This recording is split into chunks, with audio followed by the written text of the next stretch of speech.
Random Access Memory, atau sering disingkat RAM, adalah hardware pada komputer atau laptop yang mempunyai fungsi untuk menyimpan dan mengirim data sementara, sebelum diproses oleh prosesor. RAM dari generasi ke generasi dibedakan dengan DDR-nya. Lalu apa arti dari DDR?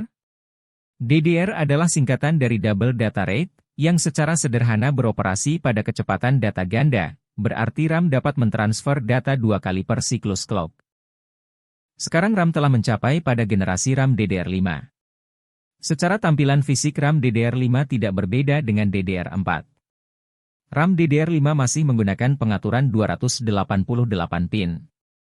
Lalu apa saja perbedaan RAM DDR5 dibandingkan dengan RAM DDR4?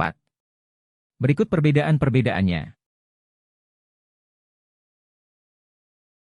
Pertama, dari sisi kecepatan data, RAM DDR4 mempunyai speed 1600 hingga 2400 MHz, sedangkan RAM DDR5 mempunyai speed 3200 MHz hingga 6400 MHz.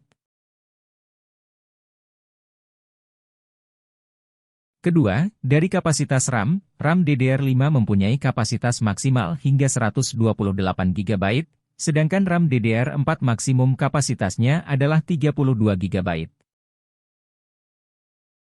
Ketiga, dari voltase daya yang dikonsumi, RAM DDR5 membutuhkan konsumsi daya lebih sedikit dibandingkan dengan RAM DDR4.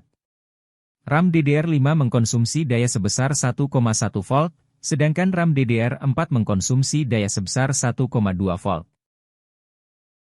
Keempat, slot yang berbeda. Slot RAM yang dimiliki RAM DDR4 berbeda dengan RAM DDR5, hal ini agar tidak terjadi salah colok antara RAM DDR4 dengan RAM DDR5.